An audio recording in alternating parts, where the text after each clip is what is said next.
This is the worst product ever made by mankind in any era, in any industry. Today, I'm going to be reviewing it. So it comes in this stupid box that doesn't really do a good job of protecting it. Mine arrived broken. I'll open it up for you here. And as you can see, I'm reasonably certain it's not supposed to be doing that. The glass elements are jumbling back and forth in there. They're not properly fixed to the sides. It does actually work. If you open it up, you can see through it. There's jumbling, and it goes to dark. So I am going to still review this because I imagine that it will break. And now it's on the camera. I think it will break in this way with normal use for any amount of time. So I am still going to review it. So here we are. There is no stops. If you go all the way around and it'll keep going light, dark, light, dark. I really wish you could pull it to a stop and that would be full dark, or pull it to full open and no. Very hard to use it without getting your fingers in the way, as you could just see there. And I'm going to punch in to show you there is some noise that you get. And that's 500% punched in. I'm shooting on a GH4 with a Summilux 25mm 1.4. I think that matters. Okay, and oh, there's some flaring that you get. Some horrible flaring heading outside. And yeah, that blue cross of death or whatever that is, that's from the ND filter. I'm not sure whether that's because it's broken or not. As you can see, the weather outside is quite shitty. Not quite as shitty as the ND fader itself, though. Yeah, so this is just kind of dipping back and forth. You can see those blue lines when you get to the darker areas, or the blue noise that the filter makes. Also.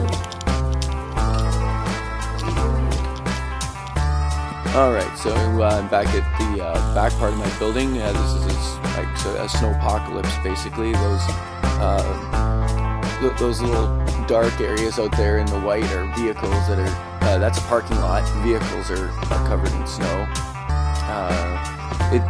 Maybe it's my imagination, but the color cast of that horrible, shady area seems to have changed a little bit. And it does, and it changes a little bit too, and it goes away when you pull a little bit away from the darker side. So yeah, that probably is because it's actually broken. But if you get this fader, yours will break too. I guarantee it. And there's Buddy trying to drive in the parking lot. Looks like he's been digging out there for a couple hours. Futile, really. And there's the car still snowing. This is just more so you can see how the ND fader is performing. I think in the bottom right there, that's probably my finger or a piece of my glove or something. It's very difficult to actually grab that thing. And sometimes I notice that it kind of turns but doesn't turn the glass. So yeah, I imagine that's the type of problem that would start worsening after a long time of use. And there it's a nice kind of blue again. And if that's what you're going for, then I would recommend getting the filter. Alright, one last test here. I'm just going to see how it really holds up to the hammer. Seems to be doing pretty okay so far. Oh, there we're developing a little bit of problems there on the, I believe that's the rear element, the rear glass element. So I'll just take a quick little look at that. Yeah, you can see we've developed some cracks there. It won't really stand up to the hammer very well. The rear element still looks okay though, as you can see. I guess it's we'll see how the rear element does there against the hammer. Oh yeah, it looks like it right away is just developing problems.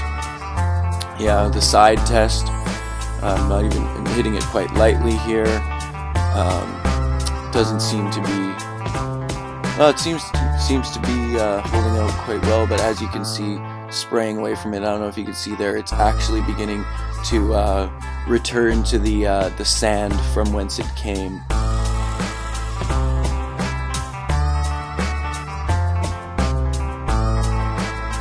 And it's actually starting to, here we are taking it apart to take a closer look at how it was kind of made and what these things are.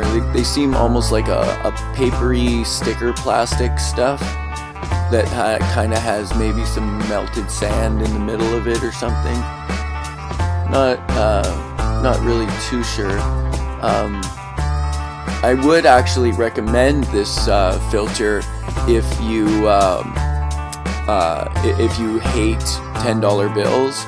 It does cost $10. If you are just weighed down with $10 bills and you can't stand them anymore, send it to China and definitely get one of these, especially if you just really also hate image quality and you love bizarre things happening that are unexplained all the time. Then I would definitely go for this ND filter. It's a great buy. So yeah, thanks for watching.